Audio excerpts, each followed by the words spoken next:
네, 우리 기도하고 시작하도록 하겠습니다. 하나님 감사합니다. 귀한 날 허락하여 주시고 또 주님의 은혜 가운데에 함께 모여 말씀을 듣고 또 보게 하시고 하나님이 어떤 분이신지를 깨닫게 하시니 감사를 드립니다. 주님 이 시간 가운데에 하나님 더욱 알게 하시고 주님과 깊은 은혜 가운데에 빠져드는 거룩하고 복된 시간 되게 하여 주시옵소서. 오늘 함께 하시고 또 우리들을 인도하시고 깨닫게 하실 하나님께 감사와 찬양과 영광을 올려드리오며 예수님의 이름으로 기도드리옵나이다. 아멘. 네, 오늘 우리 지난번에 3과 내용을 함께 보았습니다. 지난 시간에 우리가 보았던 내용, 선악과 내용에 대해서 기억나시죠? 네, 기억나실 겁니다. 어떤 선악과의 특성인가요? 성격 6가지. 그것만 한번 보고 넘어가도록 하겠습니다. 첫 번째 성격, 어떤 성격을 갖고 있습니까? 선악과 명령은 실행 불가능한 명령이 아니었다. 지금 페이지 2페이지입니다. 2페이지 보시면 선악과 명령은 실행 불가능한 명령이 아니었다라는 것을 우리가 보았습니다. 그럼 실행 가능했다 라는 거죠. 그리고 또 그 명령은 단 한 번 수행하면 끝나버리는 일회성 명령도 아니었다라는 겁니다. 영원성과 관련된 문제였죠. 그래서 일회성 명령이 아니었다고 그렇게 말씀을 드렸고요. 세 번째는 백설공주에 나오는 마녀 왕비의 금사과처럼 그 속에 특이한 물질이나 독이 들어있는 이상한 열매가 아니었다. 먹으면 바로 죽고 그런 개념의 어떤 동화 같은 어떤 설화 같은 그런 내용이 아니었다라는 것이죠. 네 번째, 고상한 주제가 아니었다. 똑똑해서 지킬 수 있는 그런 문제 아니고 어떤 문제였다? 먹는 문제였다. 먹는 문제. 선악과 하나 먹는 문제. 그 문제였다. 자, 다섯 번째. 그런데 이슈는 뭡니까? 이것을 늘 기억해야 된다. 늘.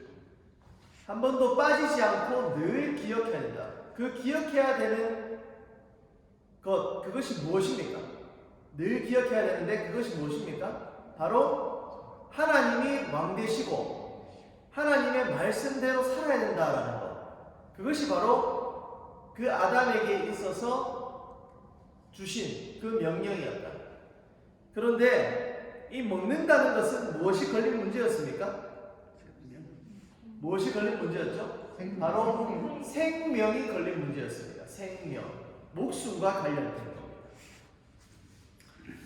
그래서 우리가 이제 6번이죠. 큰 6번으로 넘어가게 됩니다. 과연 그렇다면 이 선악과 이후에 그 선악과 이후에 어떻게 됐냐? 자, 우리 성경책 다들 있으실 겁니다. 성경책을 한번 좀 펴보도록 할게요. 창세기 3장으로 한번 가보겠습니다. 창세기 3장으로 가시면 드디어 여기서부터 이제 그 내용이 쭉 소개가 됩니다. 3장 1절이죠. 그런데 뱀은 여호와 하나님이 지으신 들짐승 중에 가장 간교하니라. 뱀이 여자에게 물어 이르되 하나님이 참으로 너희에게 동산 모든 열매를 먹지 말라 하셨느냐라고 이렇게 이야기하면서 이 아담이 그 뱀에게 속아서 그 선악과를 먹게 되는 과정들, 그 과정들을 쭉 이야기하게 됩니다. 그리고 그 이후에 어떻게 되었느냐? 7절입니다. 이에 그들의 눈이 밝아져 자기들이 벗은 줄을 알고 무화과 나무 잎을 엮어 치마로 삼았더라. 그들의 삶이 이제 어떻게 변화했습니까? 이제 눈이 밝아지기 시작했다라는 거죠. 자, 하나씩 좀 보도록 할게요. 그 선악과 이후부터 어떤 사건이 벌어지냐면 관계가 끊어지게 됩니다. 그 관계가 어떻게 끊어집니까? 하나님과의 관계가 끊어졌는데 여기에서 무엇이 나타나냐면 구원, 이 개념이 출현하게 됩니다. 그리고 이제 제사가 시작되는데 그 내용이 창세기 3장 우리가 지금 방금 읽었던 7절부터 쭉 해서 21절까지 기록이 되고, 또 4장 3절에서 5절까지, 4장 3절 5절은 어떤 내용이죠? 가인과 아벨에 대한 내용이죠. 그 내용이 쭉 소개가 되는 것을 보게 됩니다. 아담은 하나님의 그 왕권을 거부했습니다. 그 왕권을 거부했는 모습이 어떤 모습이었습니까? 하나님이 명령하신 그 선악과, 그 선악과를 먹음을 통하여서 그 하나님의 왕권을 거부하는 모습을 나타냈다라는 것입니다. 즉 무엇입니까? 그 아담이 드디어 죄를 경험하게 되었다라는 것입니다. 이 죄라는 단어는 순순히 우리가 볼 때에 도덕적인 부분은 아닙니다. 그냥 잘했다 잘못했다 이것을 가르는 도덕적인 기준의 어떤 죄가 아니라, 이것은 관계적인 문제의 죄입니다. 죄라는 것은. 그래서 우리가 쉽게 생각했을 때 뭐 그렇게 생각하시는 분들 많아요. 내가 예를 들어서 무단횡단을 했다? 내 죄졌다. 이렇게 생각하시는 분도 있는데, 물론 그것도 잘못한 거죠. 죄라고 볼 수도 있습니다. 그런데 더 분명한 것은 내가 그러한 행동을 함으로 인하여서 하나님께 영광을 올려드리지 못한 삶을 산 것, 그것이 정말 죄라는 것입니다. 즉 하나님과의 관계가 끊어진 것, 그것이 정말 죄의 모습이라는 것이죠. 아담이 그 선악과 그거 먹은 거 뭐 잘못입니까? 크게 잘못입니까? 그런데 거기에는 하나님의 명령이 있었습니다. 어떤 명령이었습니까? 먹지 말라라는 명령이 그 안에 있었다라는 것이죠. 그것을 먹음을 통하여서 정령 죽으리라. 즉 하나님과의 관계, 그 영원한 하나님과의 관계가 끊어질 수밖에 없는 죄를 범하게 되었다라는 것입니다. 죄라는 단어가 참 재미있습니다. 이 죄라는 단어를 히브리어로 이제 여러 가지로 표현을 하는데, 그 중 하나가 하마르티아라는 단어를 씁니다. 하마르티아. 그 하마르티아라는 단어는 이런 의미를 갖고 있죠. 관역에서 빗나가다라는 의미를 가지고 있습니다. 죄라는 단어가. 그렇다면 그 관역에서 빗나가다, 무엇이 빗나가는 것을 이야기하겠습니까? 우리의 인생이 하나님의 관역에 맞춰져야 되는데, 하나님의 말씀에 맞춰져야 되는데, 그 말씀에서 벗어나게 되면 그것이 죄가 되는 것입니다. 그러니 말씀에서 벗어났다, 말씀에서 단절됐다, 말씀에서 끊어졌다, 관계가 끊어진 그런 현상이 이 선악과 이후로 나타나게 되었다라는 것이죠. 그러니 이 사람에게는 이 죄와 함께 나타나는 현상이 무엇이겠습니까? 정말 즐겁고 행복하고 걱정거리 하나 없던 그곳에서 살았는데, 하나님과의 단절이 시작되면서 그에게 주어지는 것이 무엇이냐면 바로 고통이었다는 것입니다. 수고의 고통이었고 해산의 고통이었습니다. 그러한 고통이 하나님과의 관계의 단절로부터 시작되고, 공포, 수치, 불안, 갈등, 미움, 죄책, 심판, 이런 고통들을 이제 아담이 경험하게 되죠. 그런데 그러한 고통 가운데에 하나님이 그들을 어떻게 하십니까?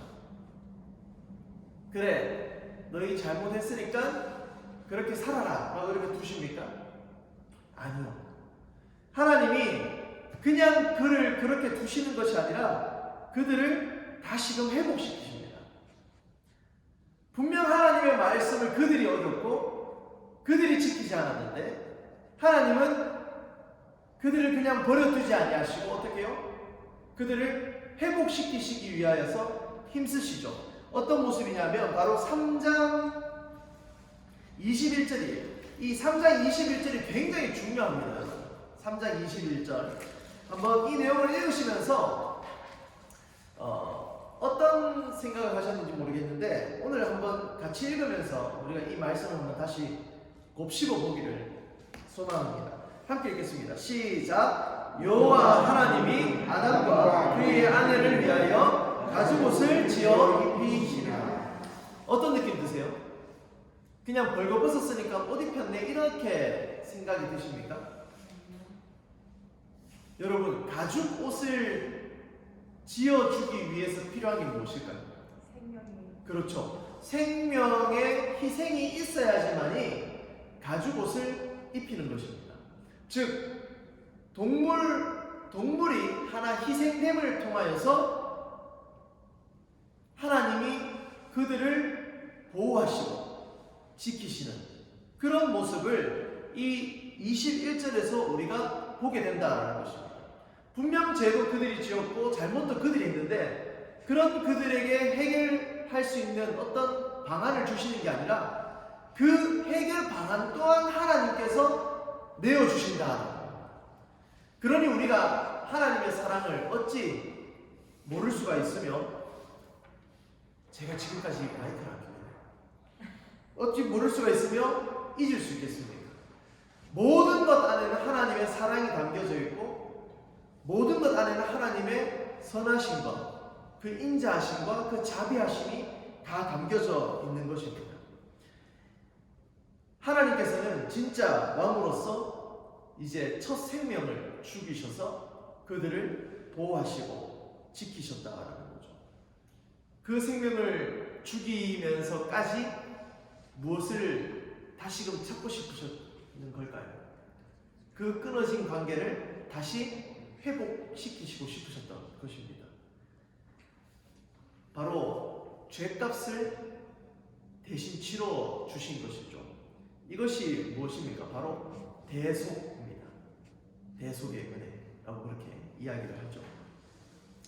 자, 우리가 이런 그 가죽옷을 지어 입히는 그 모습을 보면서 여러분들이 이 구약에 나오는 이 모습을 보면서 같이 연상해서 함께 생각해야 될 것이 하나가 있습니다. 혹시 좀 떠오르는 거 있으세요? 바로 십자가입니다. 이 선악과와 그래서 십자가는 이렇게 이어집니다. 선악과의 그 사건이 있음으로 말미암아 가죽옷을 지어 입히셨고, 또 오늘날 이 시대 가운데에 우리에게 원죄가 있고 또 자범죄라고 하죠. 지속적으로 지어 나가는 죄, 그 죄를 자범죄라고 하는데, 그 자범죄도 하나님 예수님께서 사해 주시기 위하여서 자신을 희생하셔서 오늘 우리에게 평안을 주시고 또 다시금 그 관계를 이어갈 수 있는 관계를 만들어 주신 것입니다. 그러니 우리가 얼마나 큰 은혜 가운데 살아가고 있는 것입니다. 선악과는 단순히 그냥 먹고 끝나고 죄 지었네 이것으로 끝나는 문제는 아니었습니다. 그것을 바라보면서 십자가까지 연결시키셨고 또 십자가 그 은혜를 상기시키시는, 앞서 보이시는 그런 모습이셨다라는 것이죠.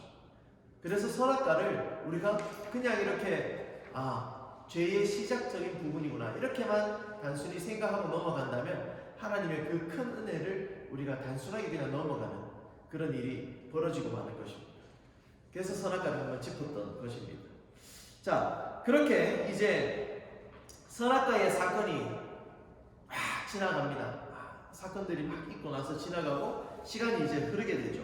그리고 이 아담과 하와가 연합해서 이제 자녀들을 놓게 됩니다. 그죠? 맞죠? 그 자녀가 누구입니까?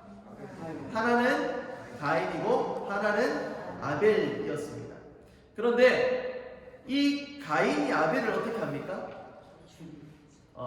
죽이게 됩니다. 살해하게 됩니다. 참 안타까운 일이죠. 그리고 하나님은 아벨을 대신해서 셋을 주십니다. 여기까지 성경의 내용입니다. 제가 하는 이야기가 아니라 성경의 내용이죠.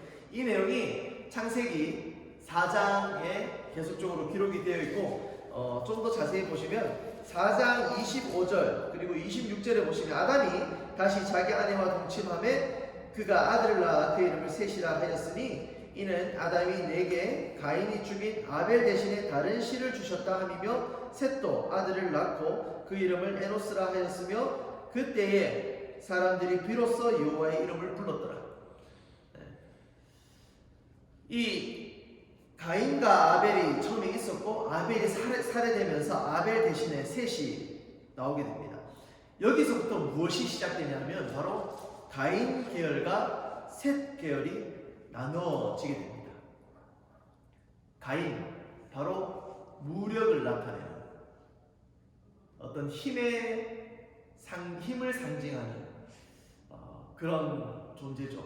이런 라인이 하나가 생기고 계열이 생기고 그리고 이 셋 계열이 생겨나게 됩니다. 셋 계열은 어떤 계열입니까? 바로 하나님을 예배하고 또 하나님을 찬양하는 그런 계열이 등장을 하게 되죠. 가인은 그리고 우리가 또 여기서 하나 재미있게 볼 것이 이 가인의 제사와 아벨의 제사입니다. 가인은 뭘로 제사를 드렸습니까? 4장 3절에 보시면 가인. 네, 가인은 농사하는 자였고 아벨은 양을 치는 자였죠. 당연히 농사하는 자는 곡식으로 했고 아벨은 양을 드렸죠. 여기서 보시면 또 이 양을 어떻게 합니까? 죽여서 제사를 지내는.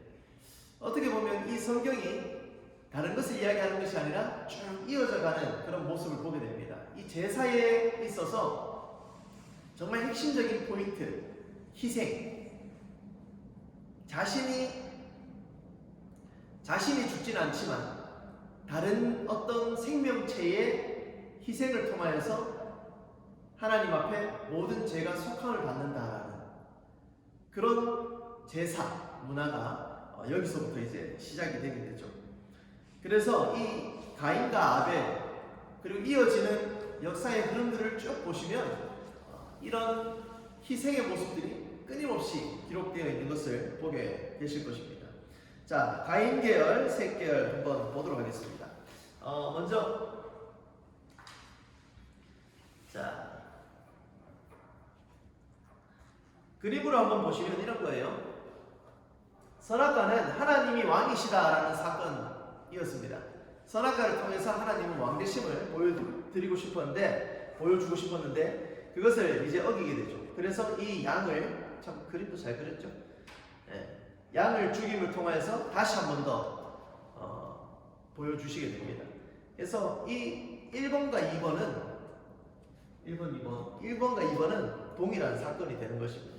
그래서 선악과 사건이라든지 첫 새끼를 이제 그 양을 죽여서 제사를 드리는 그 모습이 동일한 이 하나의 카테고리 안에 있는 거죠. 어떤 카테고리입니까? 하나님은 왕이시다라는 그 카테고리 안에서 벗어날 수 없는 그런 부분이 바로 이 부분인 것입니다. 자, 그리고 여기서 이제 새로운 종교, 사상, 철학 등 이제 세계관이 발생되게 되는데 이 부분도 한번 보시도록 할게요. 이 부분. 자, 여기 사탄의 거짓말 네 가지입니다. 죽지 않는다, 눈이 밝아진다. 이거 쭉 한번 적어 보시겠어요?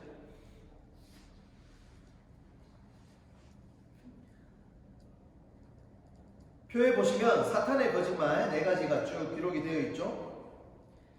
처음에 죽지 않는다. 창세기 3장 4절. 죽지 않는다. 창세기 3장 4절. 자, 눈이 밝아진다. 성경 본문 3장 5절. 창세기 3장 5절. 선악을 알게 된다도 3장 5절. 하나님같이 된다도 3장 5절.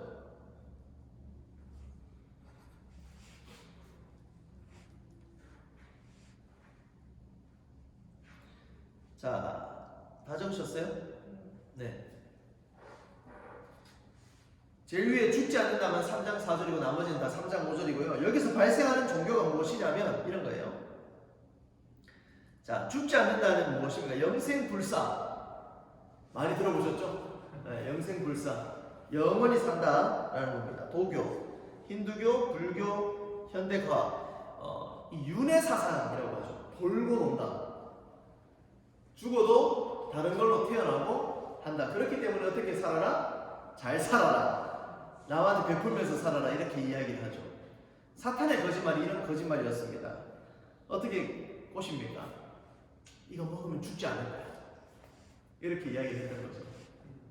참 신기하죠? 그 말 한마디에 이런 종교들이, 그러니까요 기독교 아닌 타 종교들은 다 이 사탄의 범주 안에 있다라는 것을 여러분들이 오늘 발견하게 될 것입니다. 자, 눈이 밝아진다. 눈이 밝아진다. 계몽화 들어보셨죠? 계몽화, 교화, 이성, 합리주의, 과학주의, 계몽주의, 우주시대, 이런 과학과 심리학, 이런 모든 것들이 우리가 지금 쳐다볼 수 있는 그런, 내 눈을 이제 이성이 떼어지게 되면 기독교가 자꾸 무너지게 되고 그런 상황들이 발생하게 되죠. 계몽주의, 이런 것들 다 거짓이다라는 사실을 여러분 아셔야 돼요. 자, 또 하나 봅시다. 자, 선악을 알게 된다. 율법주의, 도덕주의, 행위구원. 종교에서는 그렇게 이야기하죠. 선하게 살아야지. 제가 방금 말씀드렸던 선하게 살아야지만이 잘 된다. 네가 악하게 살아서 그래. 그렇게. 우리도 솔직히 좀 그런 거 있으시잖아요. 갑자기 막 집에 일 생기고 막 내가 뭘 잘못했지? 그런 거 없으세요? 은연중에 우리도 가지고 있습니다. 왜요? 우리의 이 나라의 종교가 우리가 어디서 온지 아시죠? 불교, 유교 쪽에서 우리가 시작되었기 때문에 그런 사상들이 굉장히 많이 있습니다. 알게 모르게.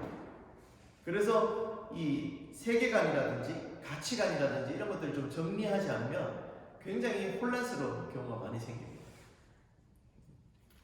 그래서 이런 모습들, 기독교는 율법 도덕 종교다. 뭐 그런 것들.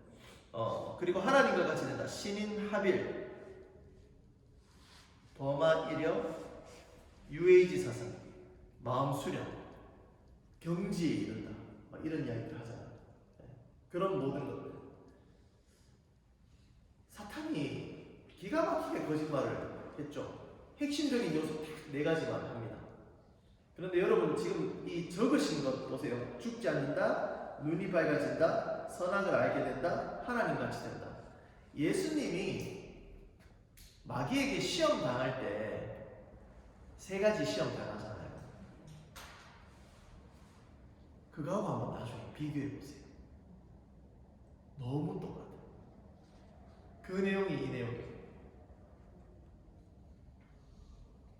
정말 한번 비교해 보시기 바랍니다. 3가지 뭐였죠? 돌떡, 또 뛰어내려라. 경배하면 모든 것이 다 줄 것이다. 그거였잖아요. 맞죠? 다른가요?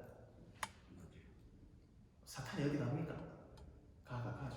그죠? 그때나 예수님이 있을 때나 똑같이. 그렇다면 오늘 이 시대에 여러분들에게 사탄은 어떻게 거짓말을 할까요? 똑같아요. 잘 먹고 잘 살 수 있어? 그거 하면 돼. 이거 청소년들한테 이야기하는 바로 직방인데, 공부, 주일날 교회 가지 말고 공부해. 그럼 성적도 좋아지잖아. 좋은 대학 가잖아. 좋은 데 취업하잖아. 너 잘 먹고 잘 살 수 있어. 딱이죠. 연예인들 따라다녀. 그러면 친구들로부터 왕따 안 당할 거야. 행복한 삶을 살 수 있을 거야. 이렇게 다 유혹하잖아. 너무나도 다 똑같이 가는 거예요.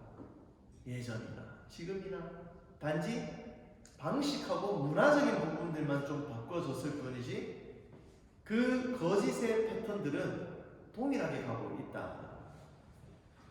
저는 이제 위장을 갔는데 네.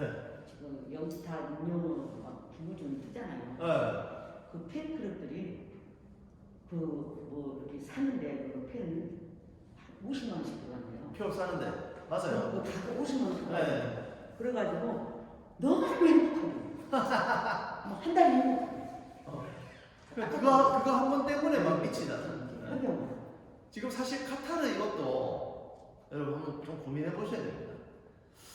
제가 좀 우려하는 것 중에 하나는 저는 그 축구를 봐도 새벽 넘어가면 안 봅니다. 제 생활 패턴이 무너져 버리기 때문에. 하여튼 뭐 이건 나중에 한번 이야기할게요. 네. 그렇다라는 것입니다. 네, 이 시대에도 수많은 거짓말들이 있습니다. 근데 그 거짓말이 누가 하는 거짓말인지 여러분들은 잘 체크하셔야 돼요. 그 속에서 역사하는 사탄의 역사를 우리가 캐치하고 분별할 수 있는 능력이 그리스도인에게 있으셔야 됩니다. 네. 자, 이렇게 우리가 이 사탄의 거짓말을 보았습니다.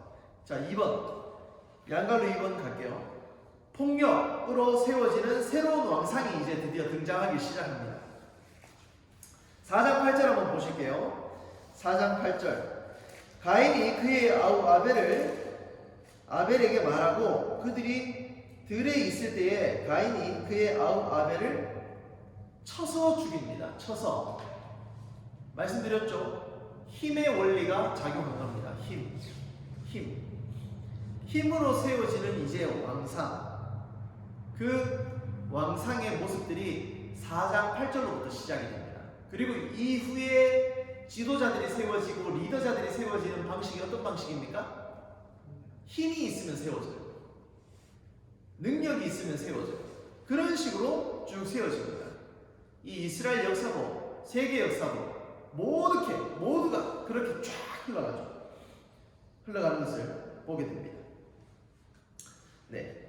그리고 결국 에덴 동편으로 이주하여 공동체를 형성하게 됩니다. 그래서 이 에덴 동편이라고 이제 4장 17절 한번 볼게요. 4장 17절 아내와 동침함에 그가 임신하여 쭉 한 다음에 가인은 성을 쌓고 그의 아들 이름을 성을 이름하여 에녹이라 하였더라 라고 그렇게 기록. 16절에 보면 에덴 동쪽 노 땅에 거주하니 여기서 이제 시작되는 자 지도 한번 보실까요?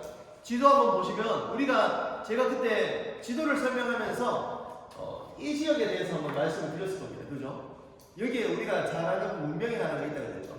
메소포타미아. 기억나세요? 그 문명, 이 티그리스 강과 유브라테스가 우리가 여기를 에덴으로 추정하는 이유가 그겁니다. 성경에서 동쪽으로 가서 거기에서 이제 문명이 시작되었다. 그렇게 해서 이때 이제 에덴의 위치를 한 이쯤이 아니겠나. 동쪽이잖아요. 그죠? 여기에서 이쪽으로 가서 여기에서 문명이 발생되었다. 그래서 한 이쪽을 그냥 에덴으로 추정하는 겁니다. 이해되십니까? 예. 그래서 이제 성경의 그 내용들이 실제적으로 이제 드러나는 그런 이야기가 기록이 되죠. 네. 자, 그리고 이제 가인의 왕권을 이어가는 왕들이 쭉 등장을 하게 됩니다. 쭉 등장을 하게 되는데 여기에서 이 왕상 자 한번 보실게요. 4장 17절부터 24절까지인데요. 쭉 보시면 이제 마지막에 비로소 여기 보시면 라멕 보이십니까? 23절에 라멕 찾으셨어요? 그 위에부터 할게요. 18절부터 에녹이 이라스 낳고 이라스 무야엘 낳고 이렇게 쭉 이제 족보가 쭉 소개가 됩니다. 그죠? 족보가 쭉 소개되죠. 이 족보는 어떤 족보겠습니까? 바로 힘의 논리에 의해서 세워지는 어떤 계열? 가인 계열. 그렇죠. 가인 계열이 쭉 갑니다. 자, 여기서 보시면 24절에 보세요. 가인을 위하여는 벌이 7배일진데 라멕을 위하여는 벌이 몇 배다? 77배다. 자, 잘 봐요. 잘 보세요. 가인이 시작이었잖아요. 그리고 지금 마지막이 누굽니까? 라멕이에요. 7배고 77배예요. 그런데 이것을 벌에 관한 논리로 좀 보자면 왜 성경에 보면 그 이웃에게 해를 입혔을 때에 받는 배상이 있죠. 그 논리로 보게 되면 어떤 논리냐면 가인을 위하여는 벌이 7배인데 라멕을 위하여 행해지는 벌이 77배라는 것은 무엇입니까? 가인이 저지른 죄보다 라멕이 저지른 죄가 11배나 더 많다라는 거예요. 가인이 한 명 죽였다면 라멕은 11명이나 죽였던 그런 모습을 우리가 떠올려 볼 수 있다는 겁니다. 그만큼 무엇의 논리가 계속적으로 작용하고 있다는 것을 보여주고 있습니까? 힘의 논리가 계속적으로 가면 갈수록 시대가 바뀌면 바뀔수록 계속 커져가는 거예요. 그냥 단순히 가인 다음에 누가 낳고 이 개념이 아니라 가인 다음에 계속적으로 이어지는 이 힘의 논리를 보니까 엄청나게 그 힘의 논리가 커져나고 그 피해가 엄청났다는 겁니다. 그러니까 이렇게 이야기하는 가인을 위하는 벌이 7배인데 라멕을 위해서 몇 배? 77배나 된다. 그 힘의 논리가 얼마나 더 강해지고 포악해졌고 안날해졌는지를 이 성경 말씀이 이야기해주고 있다는 것이죠. 그러한 이 역사 속에서 쭉 가는 겁니다. 그러니 이후에 나타나는 일들을 보면 어떻습니까?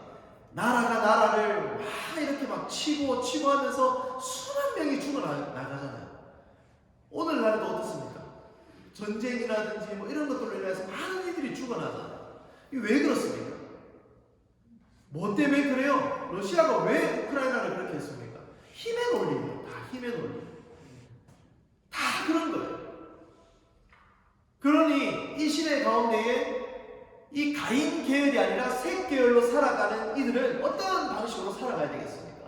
힘의 방식으로 가야 되겠습니까? 아니면은 사랑의 방식으로 관계하며 정말 하나님의 뜻 안에서 살아가야 되겠습니까? 지금 그걸 이야기하고 있는 거예요. 오늘 이 시대 그리스도인들이 살아가야 될 삶의 논리, 삶의 방식, 삶의 세계관, 가치관은 어떤 힘에 속한 것이 아니라 사랑하고 섬기고 낮아지고 그들을 더욱더 불쌍히 여기고 안타깝게 여기는 그 마음에서 우리가 시작돼야 된다. 그것을 오늘 이 말씀이 이야기해주고 있다는 것입니다. 그냥 단순히 족보 이야기가 아니에요. 힘의 논리를 이야기하고 있는 것입니다. 그래서 우리가 이 말씀을 보면서 이제는 좀 다르게 생각하셔야 돼요. 우리는 어떤 방식으로 살아야 된다? 어떤 계열에 속하여 살아야 된다? 가인 그러면 안 돼요. 네. 색 계열. 사랑의 계열. 정말 예수 그리스도 안에서 살아가는 그 계열 속에서 우리가 존재해야 되고 살아가야 된다는 사실을 잊어서는 안 된다는 거죠. 그래서 죽은 아벨 대신 셋이라는 예배자의 대표를 하나님이 주십니다.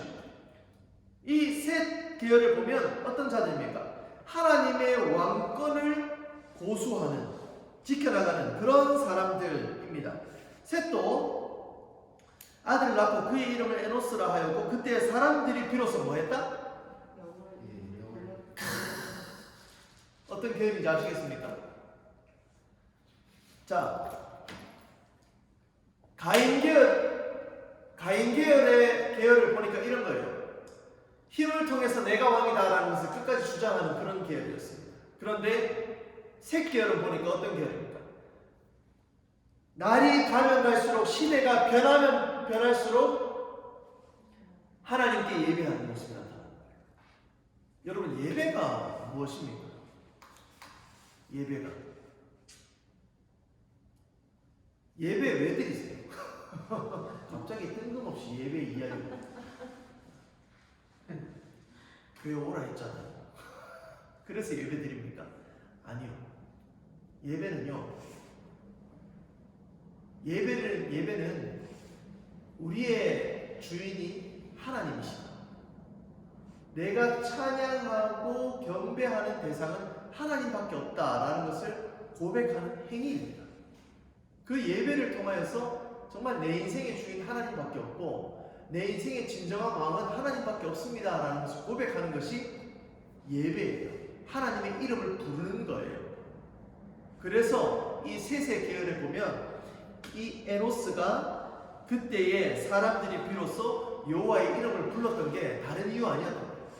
하나님, 우리의 인생을 보고 우리의 삶을 보니까 정말 진정한 왕은 하나님이시군요. 그렇게 우리가 하나님의 이름을 부릅니다. 하나님을 찾습니다. 라는 그 계열이 바로 셋 계열이었다. 구분되십니까? 구분되셔야 돼요.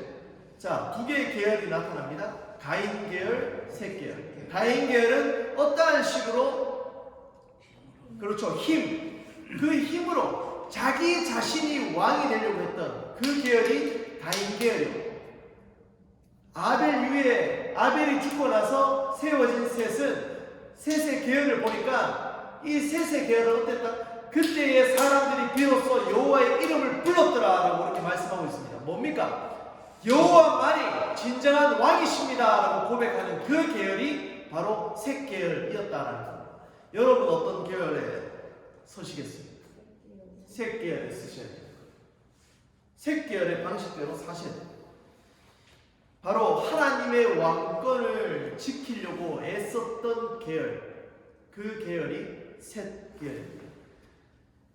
나중에 이 계열에 등장하는 그 이름들을 찾아서 한번 쭉 역사를 이어가면 참 놀라워요. 하나님이 어떻게 쓰시는지 보세요.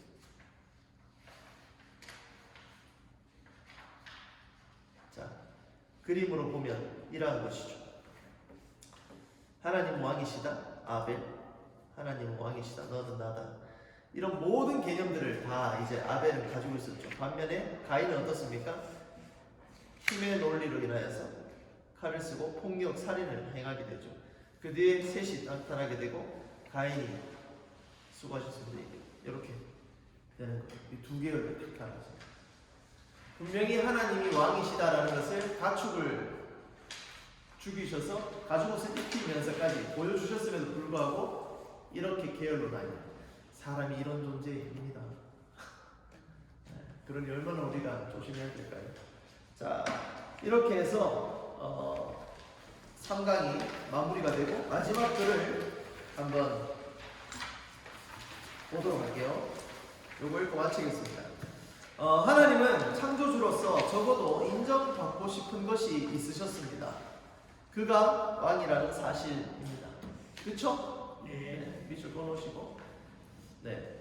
그의 통치 아래 있어야 한다는 사실은 근본 원칙이었어요. 우리의 삶이 하나님의 통치 아래 있어야 된다.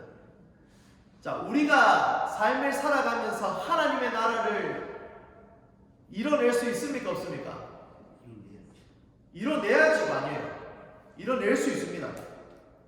어떻게 해요? 하나님의 왕되심을 고백하면 돼요. 그러면 그분의 통치 아래 우리가 들어가는 거고, 이거 벌써 까먹으셨나요?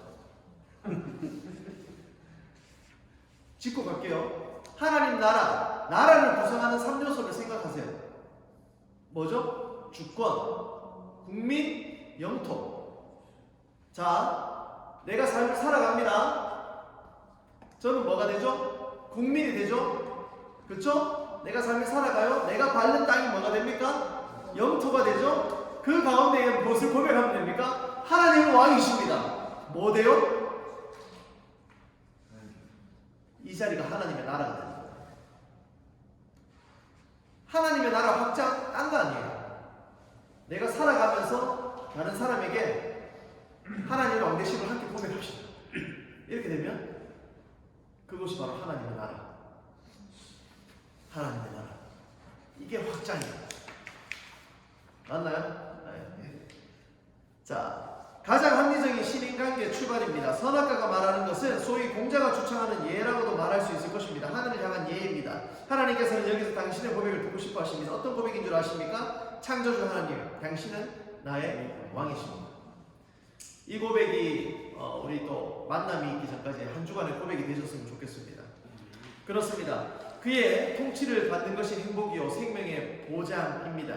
진정한 도덕의 시작은 하나님과 당신의 관계, 신인 관계 원리를 설정하는 순간입니다. 우리는 하나님 앞에서 이 사실을 인정하는 태도로 살아가야 합니다. 가장 합리적인 신인 관계의 출발입니다. 소위 종교 중요의 요소로 이것이 필수라는 말입니다. 선악과 없는 신인관계. 선악과 없는 신인관계는 어떤 관계입니까? 참 진리가 아닙니다. 참 진리 종교가 아니라는 표식입니다. 불교, 힌두교 쭉 이런 것들 다 아니라는 거죠. 왜요? 선악과가 없어요.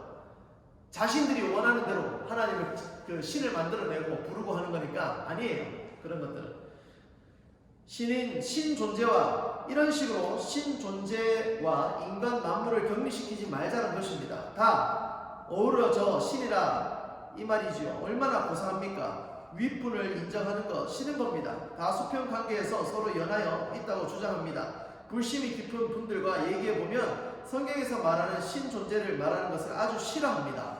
그런 존재를 설정하지 말자는 거예요. 기독교 외에는 다 신을 그냥 두려고 있다라고 하는데 어떻게 보면 그 지경에까지 이룰 수 있는 그런 존재로 다 생각하고 있어요. 근데 우리는 하나님과 같은 존재가 될 수 있습니까? 없습니까? 대답이 없으세요? 없죠. 우리는 분명하게 구별되어 있습니다. 하나님만이 유일한 신이십니다. 우리는 그의 백성, 그의 자녀인 것이죠. 자, 선악과가 말하는 것은 소위 공자가 주창한 예와 같은 아이디어라고 하는 것이 그 말입니다. 하늘을 향한 예입니다. 쭉 보시고 하나님은 여기서 당신의 고백을 듣고 싶어 하십니다. 싸웠나 안 싸웠나 거짓말했나 누구를 미워했나 무엇을 훔쳤나 술을 먹나 외도했나는 말하는 것이 아닙니다. 회개해라 잘못한 것 회개하라가 아닙니다. 내 생명을 창조하신 분이 계시다는 것, 그런데 그분은 당신 목숨까지 줄 수 있을 만큼 나를 사랑하신다는 것, 이 사실을 하나님 앞에서 인정하라고 하십니다. 그걸 안 하는 것을 성경은 비로소 죄라고 말합니다. 무엇이 죄입니까? 하나님 왕 아닙니다. 하나님 나랑 상관없는 존재입니다. 이게 바로 죄예요. 우리 이 시간 선악과 나무 아래 이 사실을 인정합시다. 창조주 하나님, 당신은 그러므로 왕이시라고. 우리가 끊임없이 이걸 고백하셔야 돼요. 역사는 무엇입니까? 바로 왕사입니다. 왕사. 누가 왕이냐? 왕들의 치정을 이어가는 이 기록이 역사입니다. 성경은 창조주 하나님이 왕이라고 선포합니다. 그가 통치하셔야 한다는 입장입니다. 그런데 선악과가 기점이 되더니 둘로 쫙 갈라졌습니다. 하나님을 왕이라고 인정하는 셋 계열과 힘있는 자가 왕이 되는 모델인 가인 계열이었습니다. 이제 두 역사가 흘러갈 것입니다. 사람들은 흔히 세계사라는 말 하나만 쓰지만 우리는 이 세계사야말로 하나님이 통치하시는 왕사여야 한다는 입장이 생겼습니다. 아무리 힘센 사람들이 자기가 왕이라고 말하지만 진짜 왕은 하나님이십니다. 이 모든 것은 선악과를 중심에 놓고 있습니다. 선악과는 만고불변의 진리입니다. 그의 통치를 받는 것이 행복이요 생명의 보장입니다. 자, 다음 이 시간을 기대해 봅시다. 창조, 선악과 사건 이후 성격 흐름은 이제 무엇입니까? 왕사일 수밖에 없습니다. 힘의 논리로 이어져가는 왕사다라는 거죠. 누가 왕이냐의 역사입니다.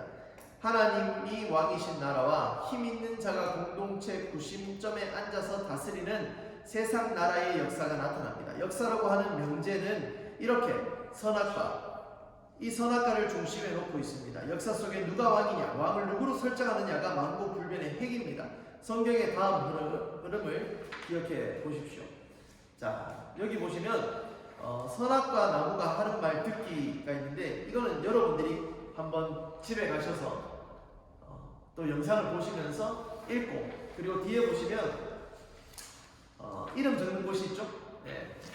뒤에 제일 뒷페이지 6페이지에 보시면 하나님은 진정한 왕이시다, 내가 왕이다, 자신의 이름 최재혁 이렇게 내가 왕이 아니다, 최재혁 나는 왕이 아니다 이렇게 하는 거예요. 그는 목숨을 바쳐 최재혁을 사랑한 왕이다 이렇게 이해되시죠? 자기 이름 적으시면 되는 거예요. 아시겠죠? 네. 그렇게 한번 적어보시길 바랍니다. 자, 그렇지만 진짜 왕은 나다. 선악과. 왜 제목이 이렇게 붙어진지 이해가 되시겠죠? 어렵지 않으시죠? 어려워요?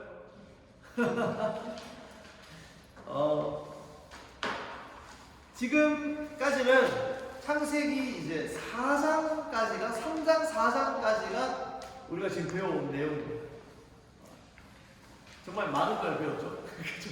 네. 가능하시면 성경을 이렇게 해서 같이 읽어 나가시면 이해가 좀 빠르실 거예요. 이제 1장하고 2장, 3장, 4장을 읽는 느낌이 달라지실 거예요. 성경. 그런 느낌으로 계속 쭉 읽어 가시면 됩니다. 네. 언제 일독하나?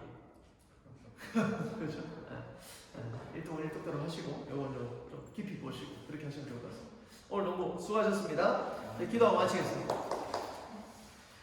하나님 감사합니다. 오늘도 말씀을 통하여 우리의 인생 가운데에 진정한 왕이 누구이신지를 깨닫게 하시고 알게 하시니 감사함을 드립니다.